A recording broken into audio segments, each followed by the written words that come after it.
Here is a quick tutorial on how to sign up as an educator. Visit our website and enter your email and password. You will receive a verification email. Make sure to click the link in your email to finish setting up your account.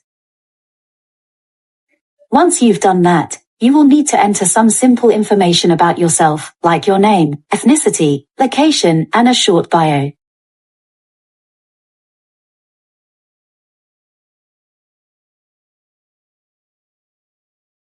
Then tell us a little bit about the name and type of organization you work for.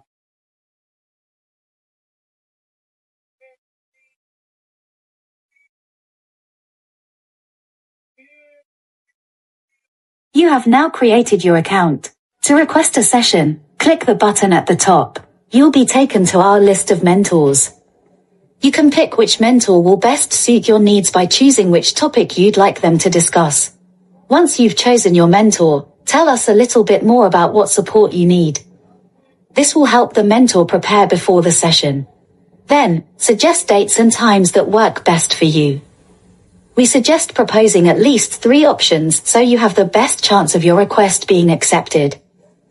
Lastly, submit your request. We'll let you know when you have been matched with your mentor.